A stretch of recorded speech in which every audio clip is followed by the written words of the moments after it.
พวกคุณเคยรู้สึกไหมว่าถนนบางสายที่เราใช้สัญจรกันอยู่ทุกวันมันมีช่วงเวลาที่เปลี่ยนไปไม่ใช่แค่ความมืดที่โรยตัวลงมาแต่เป็นบรรยากาศที่บิดเบี้ยวราวกับว่ากฎเกณฑ์ของโลกใบนี้ถูกลบเลือนไปชั่วขณะนักเล่าเรื่องรุ่นเก่ามักบอกว่าพื้นดินมีชีวิต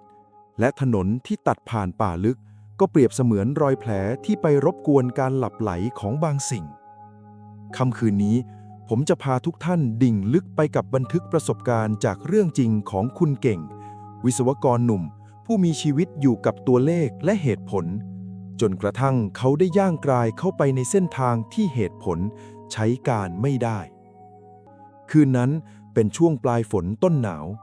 คุณเก่งกำลังขับรถกลับจากการตรวจไซต์งานที่ต่างจังหวัด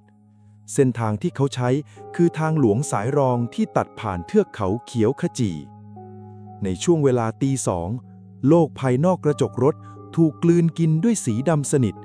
มีเพียงแสงไฟหน้ารถที่ตัดแหวกความมืดไปอย่างโดดเดี่ยวเขารู้สึกได้ถึงกลิ่นไอชื้นของดินและป่าดิบที่ลอดผ่านช่องแอร์เข้ามามันเป็นกลิ่นที่เหม็นอับแปลกๆคล้ายกับกลิ่นดอกไม้ที่เน่าคาต้นทันใดนั้นเขารู้สึกว่าพวงมาลัยรถหนักขึ้นอย่างประหลาดราวกับมีแรงต้านจากบางอย่างที่มองไม่เห็นเขาเริ่มสังเกตเห็นว่าสองข้างทางที่มีแต่ต้นไม้ใหญ่กลับเริ่มมีศาลเพียงตาเก่าๆตั้งเรียงรายรกรุงรังศาลเหล่านั้นไม่ได้ถูกสร้างมาเพื่อให้คนกราบไหว้ด้วยความศรัทธาแต่มันเหมือนถูกสร้างมาเพื่อกักขังหรือบอกอาณาเขตอะไรบางอย่างมากกว่าและนั่นคือครั้งแรกที่เขาเห็นร่างนั้นที่ไหล่ทางข้างหน้ามีผู้หญิงคนหนึ่งในชุดทำงานสีซีดยืนก้มหน้าทอดอาลัยในวินาทีที่รถเคลื่อนผ่านคุณเก่งเผลอเหลือบไปมองที่กระจกข้างเขาไม่เห็นใบหน้าของเธอแต่เขากลับเห็นว่าร่างนั้นไม่มีเงาที่ทอดลงบนพื้นถนนตามแสงไฟรถความกลัวเริ่มแล่นพล่านจากปลายนิ้วเข้าสู่หัวใจเขาพยายามตั้งสติและขับต่อไปแต่ทว่าผ่านไปเพียงไม่กี่กิโลเมตรที่ทางโค้งข้างหน้าร่างเดิมนั้นกลับมาปรากฏกายอยู่ทางซ้ายมืออีกครั้งคราวนี้เธอไม่ได้ยืนเฉยๆแต่เธอกำลังกวักมือเรียกเขาด้วยท่วงท่าที่แข็งทื่อราวกับหุ่นเชิดรอบที่3รอบที่4ถนนเส้นเดิมโค้งเดิมและผู้หญิงคนเดิมคุณเก่งเริ่มรู้สึกว่าเวลาของเขาหยุดนิ่งนาฬิกาหน้ารถยังคงค้างอยู่ที่เวลาเดิมไม่ขยับทันใดนั้นวิทยุในรถที่เคยเงียบสนิทกลับมีเสียงซ่าและตามมาด้วยเสียงกระซิบที่แหบพร่าเหมือนคนกำลังขาดใจมองสิเขาตัดสินใจไม่มองกระจกข้างหรือกระจกหลังอีกต่อไปแต่สิ่งที่น่าสะพรึงกลัวที่สุดกลับเกิดขึ้นที่เบาะหลัง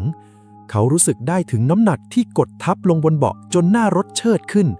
และกลิ่นเน่าเหม็นของดอกไม้ในป่าดิบนั้นบัดนี้มันอบอวนอยู่ข้างใบหูของเขา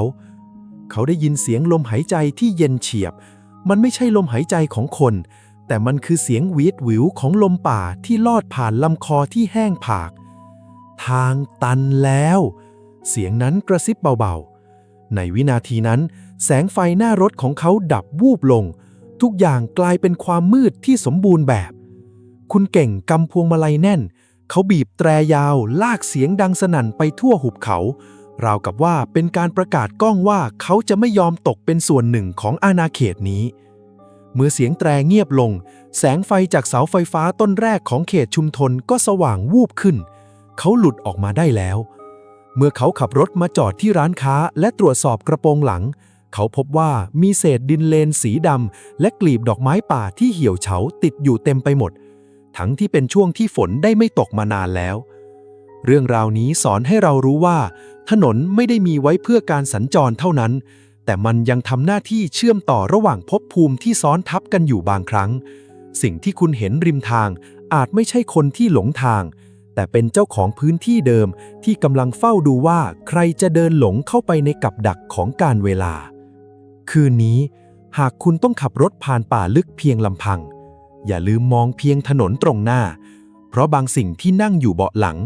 เขาอาจจะแค่ต้องการเพื่อนเดินทางไปสู่จุดที่ไม่มีวันกลับ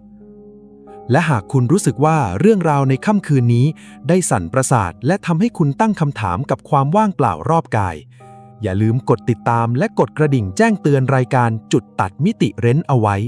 เพราะมิติที่ซ้อนทับกันอยู่นั้นอยู่ใกล้ตัวเรามากกว่าที่คุณคิด ขอให้ทุกท่านเดินทางถึงจุดหมายโดยสวัสดิภาพ ราตรีสวัสดิ์ครับ